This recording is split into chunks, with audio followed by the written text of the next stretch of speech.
Director of Studies at Airport College of Travel Management, and he has graciously decided to do this. So we are going to start the picking from him. If you pick one, and you pick one, you drop it here. I am the master of the ceremony. I have power. Come and pick your own. Watch him very clearly as he picks. If you are here with me, kindly pray that it should be me. Because in my church, they say, the Lord will bless someone today. The Lord will bless someone today. The Lord will bless someone today. The Lord will bless someone today. It could be me. It could be you. It could be someone by your side. It could be me. It could be you. It could be someone by my side. You see this one? This person don't qualify. Thank you. Her Excellency, Trinity. The Lord will bless. The Lord will raise it up. No, supply to me. Supply. Thank you. God bless you. Oshin. Supply to me. Thank you very much. Thank you. Skipo.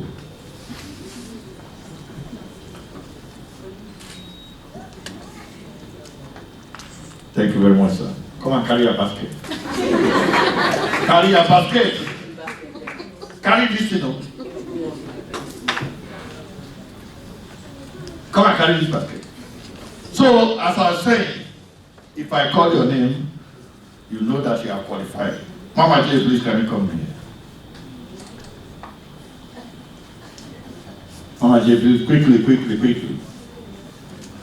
So, be the convener of this session. So she's highly instrumental to the success of this program. Where's Katie Debo? Kate, are you here? Okay. Can you help me call this? Wow. Phone number first. Phone number 0903447132. If you have that phone number, can you be I know this person. If you are the owner of this phone number, can you be outstanding, please? Call the phone number again. Not the name. 0903447132. The person is not here. We will disqualify. Not the name. Somebody has his number. Let's call the number again. No number. 0903447132. The person is not here. Looks like he's outside. The person is not here. The owner of this is not here. It is the luck of the person we will replace. Our faculties are still here. Drop that number. He's around. He's not here. Eh? He's not with us here now. Why are you saying oh? This is a lucky thing. If you don't follow the rules, you lose the game. No. Did we state any rules? We want people here to be part of it. We are not dealing with people who are not here. Are you with me? Yes. We are not dealing with people who are not here. We are dealing with people who are here. Yes. If we are dealing with everybody, we would have allowed people to phone in from anywhere. It is people with us here we are dealing with, and that's how we get numbers of people here. Anybody who knows we are going to do faculty, are you in support? That's right. I'm correct. So, please, that number is disqualified. Please, can you call another number? Do we agree? If you say I told you hello, man. You are the convener. I am the master of ceremony. My work carries capacity. Yes. Power. 1 year. If you live here, you can package it. He's disqualified already. No. He's disqualified already.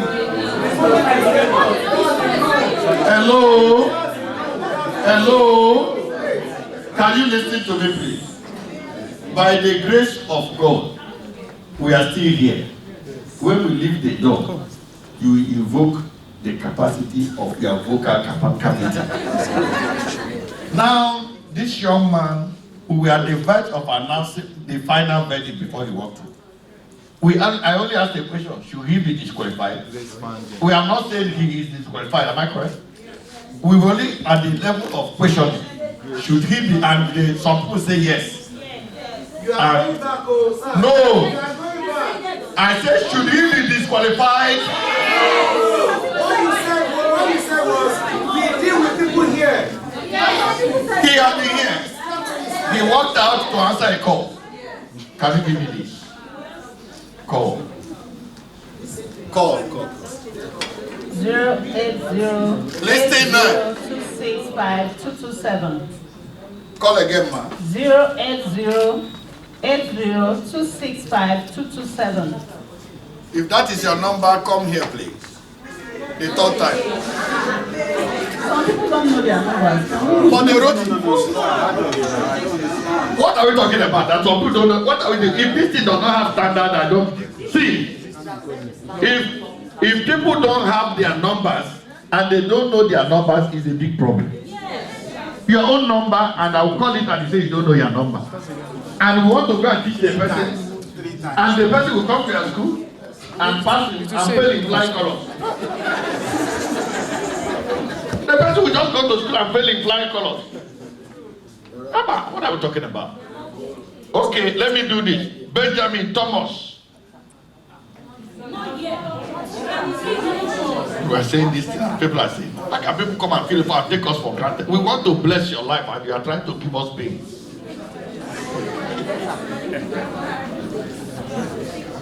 Zero 371-42499. Come out here. That's not my number. Benjamin Thomas 080-802-65227. That's the number they call. What are you saying? That's the number she called.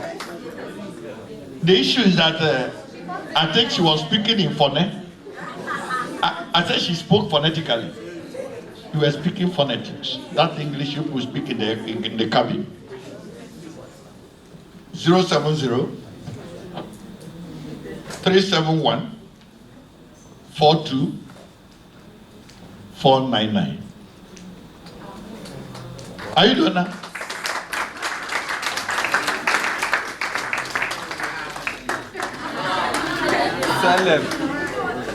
What is your name? Okay, that's the name here.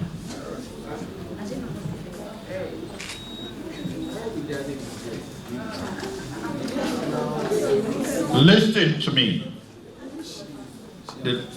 The next 080-628-07780. 080-628-07780.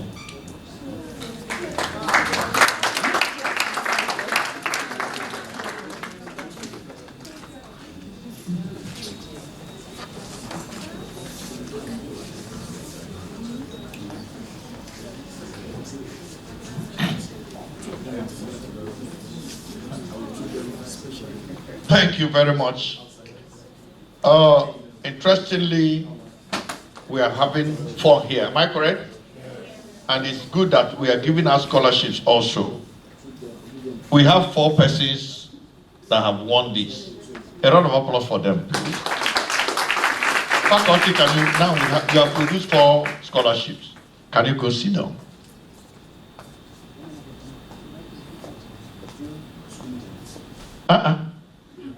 Information reaching the high table is that 2 of the individuals who are here are already students of the Airport College of, so which means 2 of them are going to be put aside. We want to put 2 more. Faculty, can you wake up again? All right, can you come, sir? Give us 1 more. We need 2 more. Thank you very much. Tunuke, can you help us, please? Who is invoking me like this? Honorable Commissioner, good afternoon. Good afternoon, Her Excellency. Let me talk to you in 10 minutes, please. I'll call you.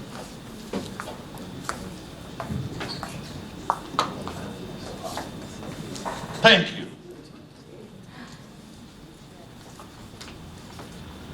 070-503-07173. 07.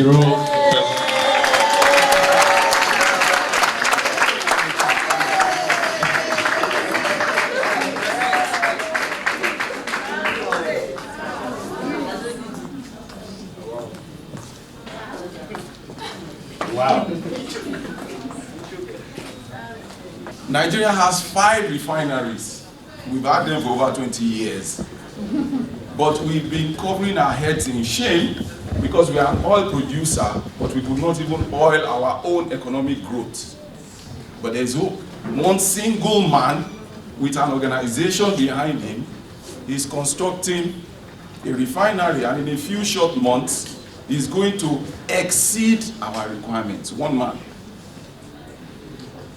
Dubai is proof to the strategist that the way to succeed in winning is by being proactive. You must deploy your resources and capability in your environment to achieve your goals, and you must structure yourself to do it. That's basically what we need to do in Nigeria. And so in Nigeria, I've asked myself several times, why are we perpetual underachievers? One possible answer could be that our social environment is under-visioned. Our systems and structures are under-missioned. Our managers, they feel under-equipped. The staff and the team working with them feel under-led. Our organizations generally are underserved. And so, those who are expecting the services, their needs are under what? Met. So we have the under cacophony in Nigeria. But really, the point is we have a servant leadership gap. I would have been happy if the DG still remained around. That man this morning exemplified what we are looking for. Humility. He was here on time. In fact, they kept him waiting to do registration. That's the kind of servant leadership we need. Leadership does not mean having authority. I mean leadership in the context of somebody who can influence, inspire, and motivate. Somebody who can anticipate and adapt to change. That's what I mean by leadership. And so, for the next generation, that is the gap we need you to fill. The servant leadership gap in every area of aviation where you find yourself.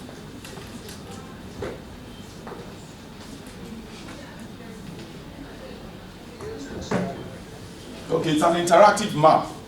This was done in 2015 to celebrate 100 years of aviation. At any moment, there are over 500,000 lives in the air.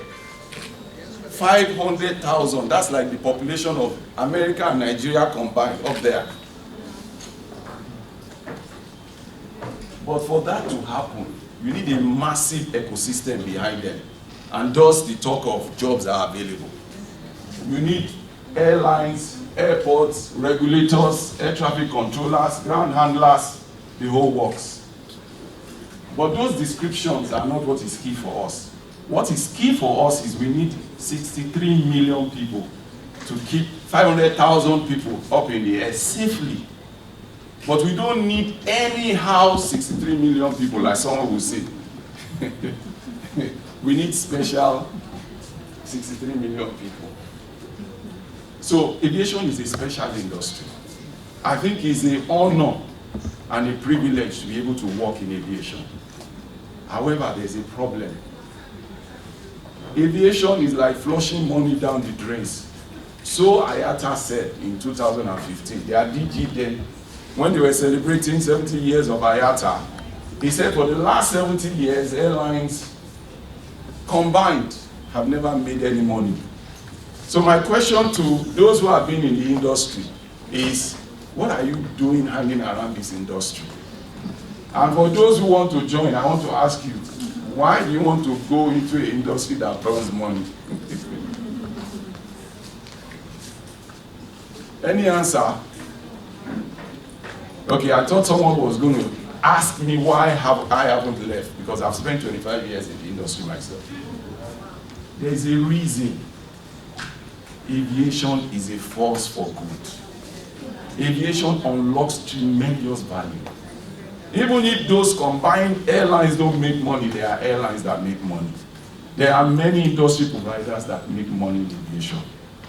In fact, for those of us who have been in it and keeping all those lives safe and connecting the world the way we do, I think we deserve a round of applause for ourselves. Not those coming in, please.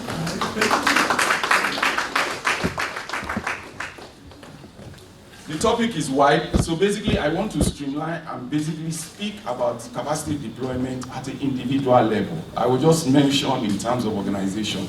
But for me, the important thing to take away is what can each and every one of us do to, like Dangote in this case, deploy our capability and make something massive happen, rather than complaining about, there's lots to complain about.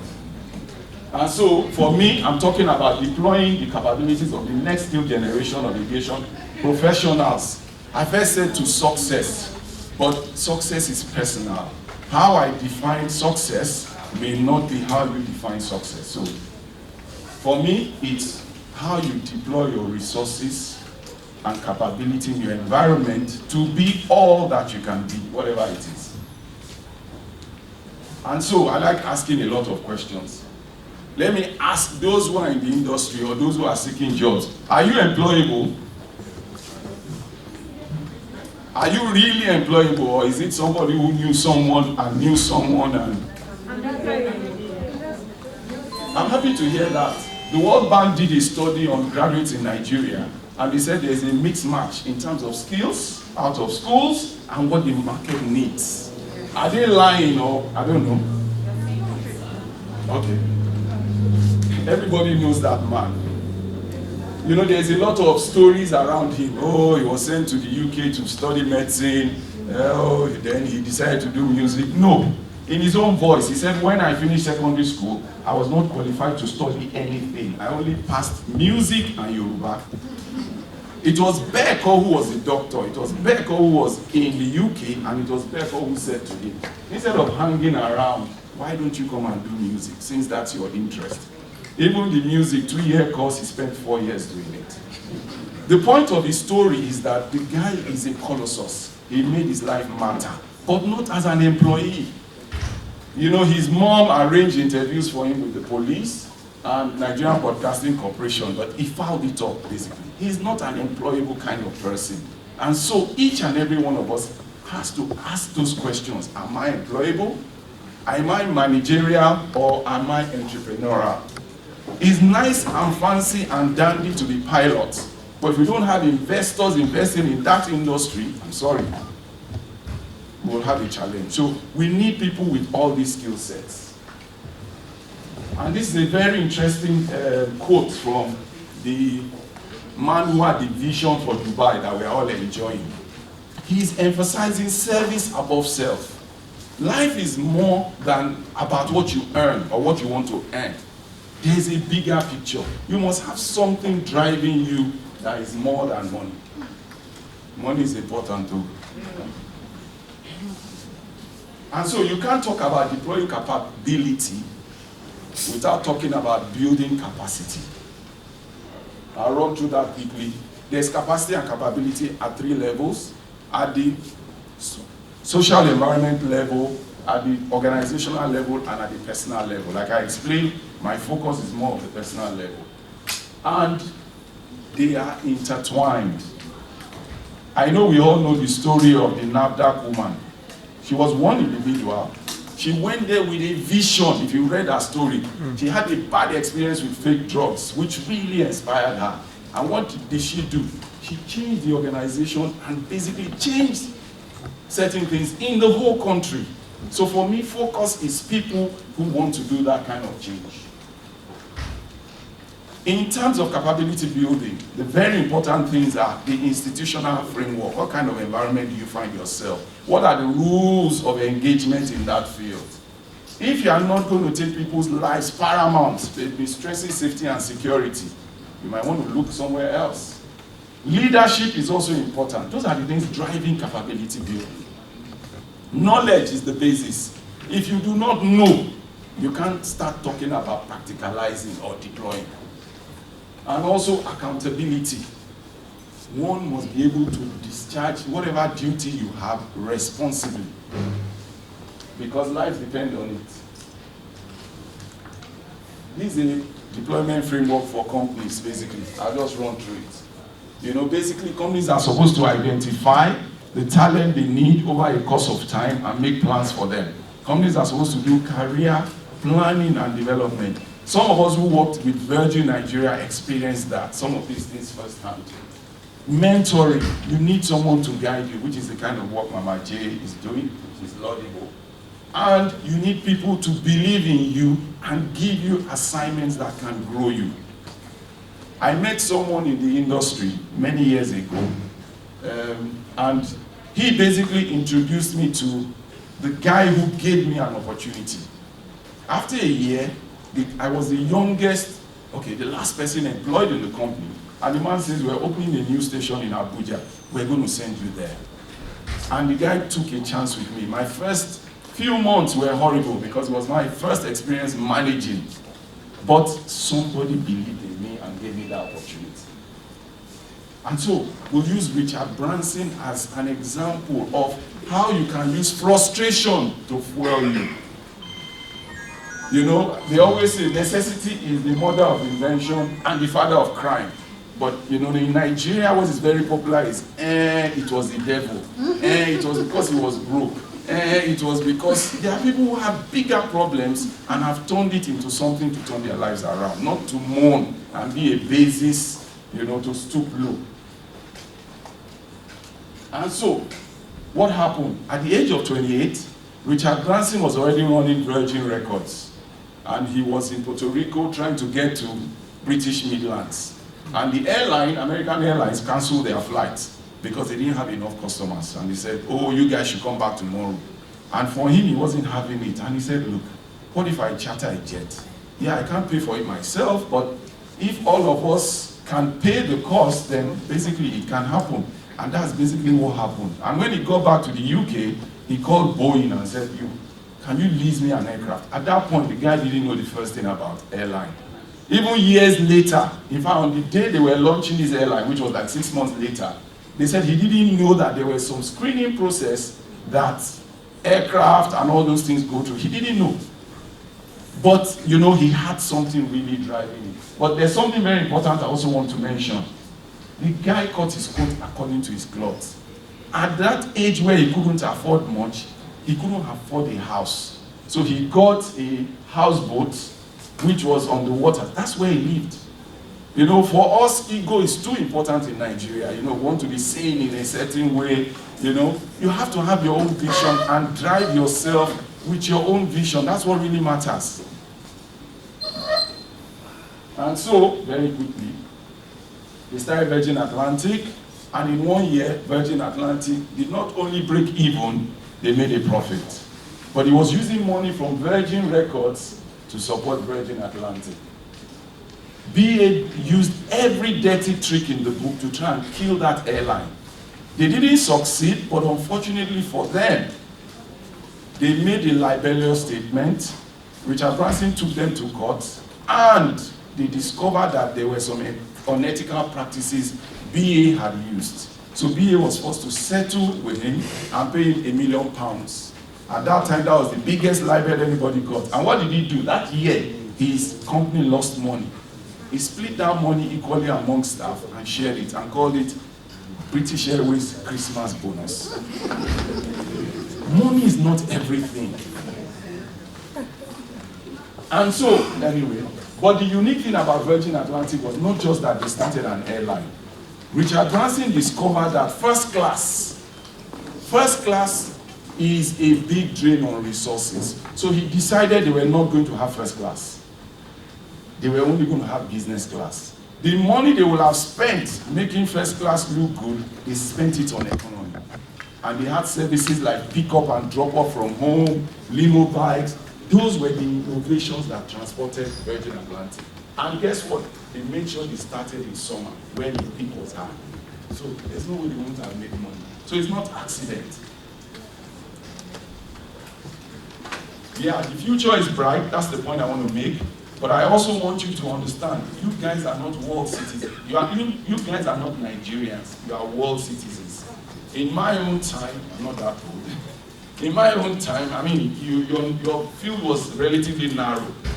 Now you can be all you can be. Somebody can just see you on social media and the world has changed for you. So start thinking in terms of world citizens. Start thinking in terms of the capabilities you have that can sell you anywhere, not just here. It's always interesting that the Nigerians we hail most are the ones that other countries have invested in, and then they become great, and everybody's like, yes, he's a Nigerian, So, the World Economic Forum has declared that there is a reskilling emergency, that 1 billion jobs are going to be changed around because of technology. 1 billion jobs. So if you are using the 1974 notes they used when they taught you, whatever they taught you and you graduated from, that's what's going to help you in the new world. You have another thing coming. You must be able to reskill. The new world we're entering is one of continuous learning. If you don't take anything out of this talk, I want you to take continuous learning out of it. To learn continuously, you have to change your mindset. You need two mindsets. You need a growth mindset and a curiosity mindset. Growth mindset means you believe in the efficacy of yourself, that you can change. Not the mindset of, oh, that's how I was made. Oh, that's my weakness. No, you must have the mindset that you can change, that you can develop, you can be better. And you must be curious. If you're curious, you see a learning opportunity in everything around you. And some easy steps you can follow. You have to set clear goals for learning. Small goals. If you go and read it, 55-page book, okay, on strategy, you won't get much chance to practice. Break it down into modules that you can practice. Fix your time for learning, don't let there be interferences. Seek feedback. That's the beauty of collaboration such as this. Go to people who have been in the industry longer. Seek their feedback about what you are trying to develop. And then, most importantly, self-reflect. You are the one with the vision, not me. So you who have the vision, do you think you are getting closer to it or not? Do you need to adjust your plan differently? Basically, the 4 skills is being predicted you will need in the new world we're coming to, that you need to develop, is cognitive skills, interpersonal skills, self-leadership skills, and digital skills. The language of where we are now is the language of computer. So, but basically my time is up, so I just try and summarize with the key takeaways. There are 6 of them, so that we'll take something out of this talk. A crisis is a terrible thing to waste. We've had the COVID-19 wahala. What have you taken away from it? Don't waste that crisis. Many of us thought that, we couldn't make do with, we couldn't save 50% of what we earned. But when companies decided to do pay cuts, didn't we survive? So take savings at least out of that. Make self-assessment of your talent. You are the one who has to create a vision for yourself. The constraint is not a lack of resources, it's a lack of resourcefulness. And then you need to deploy your capabilities to achieve what you want to achieve in life. Breathing is important to life, just like profit is important to business. But the purpose of life is not to breathe, and the purpose of business is not profit. Finally, the key that is most key is key. Keep educating yourself. Thank you.